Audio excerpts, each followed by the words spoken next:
Craig, a ghost story by Barry Blatt, read by Connor Houlton. They found Craig's body in a skip. Pathologists said he might have been alive when they dumped him in there. He had a lot of smack, and a lot of other crap that it was cut with, but his breathing may have just been shallow and he could have been saved. But the inhabitants of shooting galleries ain't exactly medical experts and may have panicked. We told the lads at the Young Offenders Unit, of course. Anything to educate them on what drugs actually do. Their external reactions were pretty much unanimous. Fucking smackhead. Fucking deserved it.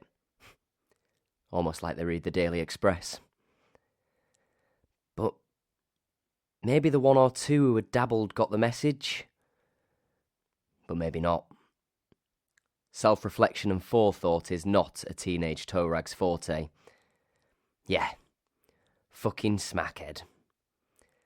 There's a pecking order among crims, and the smackhead is the lowest of the low.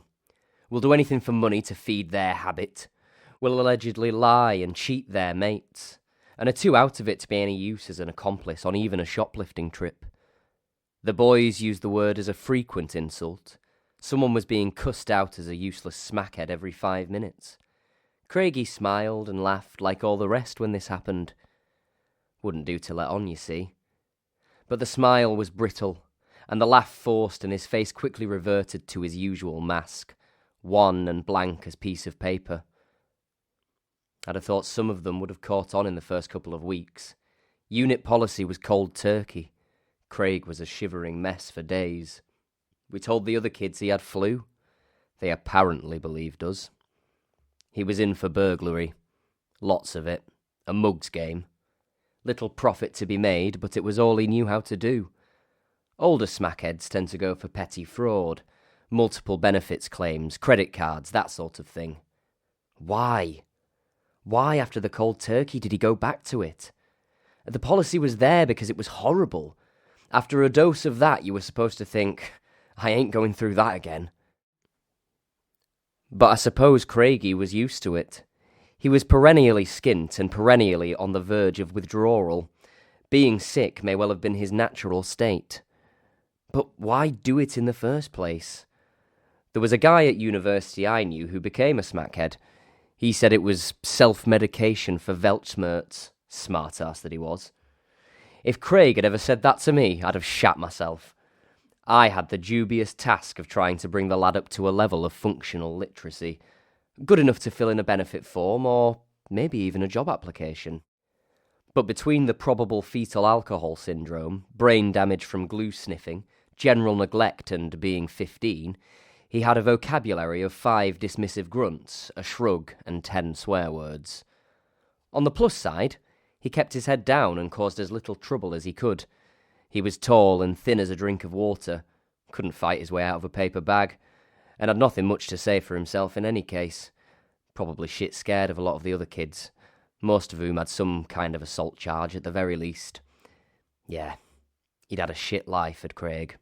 There were social service reports in his file dating back to before he was born. He was always on the edge of being taken into care, always on the edge of being investigated for potential abuse, but never anything solid enough to act on when there were so many more obvious cases knocking about.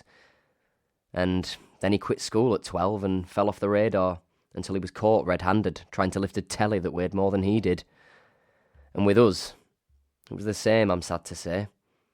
The unit had its share of madheads and scrappers, and quiet Craig was just left to his own silent devices, and we gave thanks that at least one of our charges saw the sense in keeping his nose clean and looked toward an early release.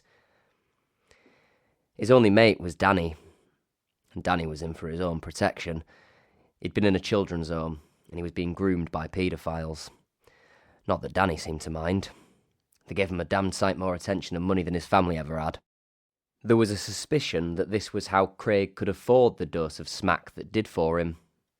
He'd taken up prostitution, though this was not investigated in any detail as far as I know. It was just a rumour passed around among the staff and a few coppers we knew. Now, there's no such thing as heaven, and there's no such thing as hell. And the Holy Spirit I believe in comes in bottles labelled gin. But I do think you can be haunted by people. Or at least the memory of people. And by questions like, did we do enough? Did I do enough? Well, here's to self-medication.